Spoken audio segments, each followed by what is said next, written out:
I'm mad in 3 minutes. That's our best record. 3 murders? Six altogether. There was Mr. Body, the cook, the motorist, the cop, the vet, and now the singing telegram girl. But who is the murderer? Well, ain't that the million-dollar question? Sometimes it just comes back to retrace our steps. It all started like this. At the start of the evening, there was thunder, lightning, the dodgeball. Ding dong, Colonel Mustard. Ding dong, Mrs. White, who noticed Yvette. And then Mrs. Peacock, who noticed the cook. Mr. Green, sit, and not you said, please come in.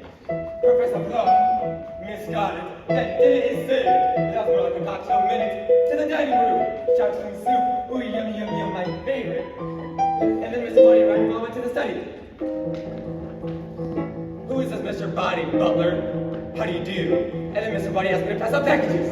There was one for you, and there was one for you, and there was one for you, and there was one for you, and there was one for you. And mistake! It's a rope. And then Mr. Body went to the lights. Now! Mr. Body is dead. Well, not really. Really, he was alive. We didn't know it. Then Mr. Peacock drank his drink. Poison! Well, someone had to stop her screaming. And then we heard... to the bedroom! Well, Miss Peacock told her later, I'm an older woman who married when I've been poisoned. And then Mr. White asked, who else was in this house? To which Rob replied, Say look! Well, we found a knife in the back. Oh, blood, germs, gross. Can somebody please help me up? What happened next? Some yes and dad. We take his body to the study. That's right, we took his body to the study. But Mr. Body's body was gone. And then, Miss Peacock hit my body, hit her body, because body had really bludgeoned his beam. Then the briefcase. Empty. And then the motorist arrived. Are you a killer? And I watched in the lounge. Dead. Then the cops showed up. You're all acting rather peculiar. Can you? Dead. And the man got straight into the billiard room. Dead. Which brings us to... I am God. And here we are. Bravo! Impressive, Wadsworth. But what does it prove? Nothing. Well, Enough of this. I know who the murderer is. you do? I do. All right, then, Miss Scholars, for listening. It Who do you was. accuse? It was Professor Clun in the hall with the revolver. Liar! Oh, come on, Professor. We all heard the gun go off, and I found your stupid tobacco pipe when we were searching the house. When'd you drop it, huh? When you were scoping out the best vantage point to kill your next victim? I bet that poor singing telegram girl was just another one of your clients, right? I never saw that girl before in my life. It wasn't me. Well, the gun is missing. Gentlemen, turn out your pockets, ladies into your purses. Whoever has the gun is our killer. Well done, Wadsworth. Can't prove anything if you're all dead. But if we're alive... Officer, there's your man. Well done, Wadsworth. That's what I said. Yes, well, I'm saying it now. Handcuffs, Chief of Police. Professor Plum, you are coming with me. But that's not how it happened. Really, it happened like this. All right then, Professor, we're listening. Who do you accuse? It was Colonel Mustard in the lounge with the wrench. I never lounge. I found your Medal of Honor in the lounge where the motorist was killed by a wrench to the head. That wrench belongs to you. That's a lie. Well, the wrench is missing. Gentlemen, turn out your pockets, ladies into your purses. Whoever has the wrench is our killer. Well done, Wadsworth. Officer, there's your man. Now the killer of truth in him. Well done, Wadsworth. That's what I said. Yeah, well, I'm saying it now. My name is Gil T. Verdant, Chief of Police. No. That's not how it happened. It happened like this. All right then, Colonel, we're listening. Who do you accuse? It was Mrs. White in the billiard room with the rope. I'd rather die. I found your veil in the billiard room, and I saw you cringe tonight when you saw Yvette. Yes, it's true. I knew Yvette. She had a torrid love affair with my late husband. I hated her. I hated her so much.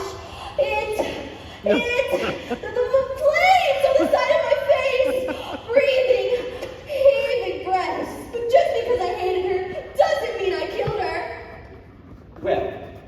missing. Gentlemen, turn out your pockets, ladies. Well done, Wadsworth. Well done, Wadsworth. That's what I said. Yeah, I'm saying it now. Mark the words, Chief of Police. Mrs. White. It was Mrs. White in the kitchen with the dagger. I found your feather by the corpse. Well, the dagger is missing. Gentlemen, ladies, please. Well done, Wadsworth. That's what I said. That's what I'm saying. Now. Mary D. Hatchet, Chief of Police. But that's not how it happened. It happened like this. It was Mrs. Scarlett in the library with the candlestick. Maximum, Chief of Police. You can't do this to me. Frankly, Miss Scarlett, I don't care. But it really happened like this. I know who the murderer is. Who you? All of you! Freeze! Nobody move. They're all murderers. You can't prove anything, Mr. Wadsworth. I'm not Mr. Wadsworth. I'm Mr. Body. But how can you be Body if Body bled all over me? It wasn't Body who was bleeding. Well, if Body wasn't Body, then who was he? He was Wadsworth, my butler. But I don't understand. If you're the real Mr. Body, what was your purpose in dragging all this out? Well, when you started murdering people, I decided to roll the dice. See if you self-implode, kill off every spy and informer, which you all did, by the way, splendidly, generously leaving your fingerprints on every glass, doorknob, and dead body. So now I have each and every one of you on the hook for murder. Oh, murder! Bribery for petty crimes is one thing, but murder, now that can get expensive. But why this whole charade? The madness of retracing the house, searching over steps. It's all part of the game. Game? Well, yeah, I'm comfortable now. You see, when you killed everyone off, there was no evidence left against me. I've gotten off scot-free. But the police will be here any minute. You won't get away with this. What's so funny? You haven't called the police, have you? They were never on their way. Now, listen up, you reprobates. You're gonna stack the bodies in the cellar, lock the cellar door, leave Body Manor one at a time, and forget any of this ever happened. I can't forget all this. With murder on the menu, the price of blackmail just tripled. Forgotten. Now move. Well, wait a second. We can all just rush him. He's got no more bullets left in that gun. Oh, come on! You don't think I'm gonna fall for that old trick, do you? It's not a trick. Look, there's one shot at Mr. Body in the lounge, 2 at the chandelier, 2 at the lounge door, and 1 for the cemetery go-go. That's not 6. 1 plus 2 plus 2 plus 1. Only one shot got the chandelier. So that's 1 plus 2 plus 1 plus 1. No, because even if you were right, that would be 1 plus 1 plus 2 plus 1, not 1 plus 1 plus 1 plus 2. Okay, fine. It's 1 plus 2 plus. Shut up! Point is just one bullet left in this gun, and any of you who moves is gonna get it. So you're just gonna keep blackmailing us and we're supposed to pretend like none of this ever happened? Of course, why not? I'll tell you why not. Larry Goodman, FBI. And she's up. Or is it? Listening. You're FBI. Apparently, I'm a dead ringer for Green. He got a letter just like each of you, but he came to the bureau to ask for help. I took his place tonight so he could have a sting operation. Some sting. 6 people died on your watch. I usually work the desk. Might be just property crime. You know, theft, fraud. That's why I was so tickled when the real Mr. Wadsworth risked his neck to drop off a whole briefcase worth of evidence last night. So you've had the evidence this whole time? It's all here.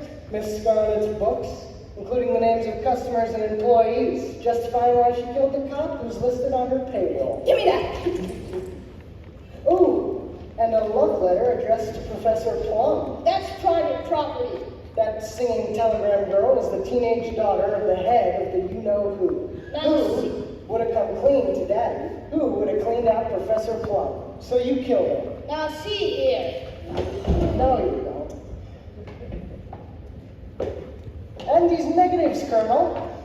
Quite the regular, Miss Scarlett's establishment. But you couldn't be a colonel anymore if that motorist didn't form your general where he drives you Tuesday nights. I wanted somebody to talk to. Shark fin soup indeed, Mrs. Peacock. Too bad your old cook couldn't keep quiet. If she hadn't blabbed about your briberies, maybe you wouldn't have killed her just before joining us outside the billiard room. Circumstantial evidence will never hold up in a court of law. But this notarized record from the cook will. And Miss White, you weren't lying, were you? You really did hate Yvette. The flames to the side. Okay, we get it.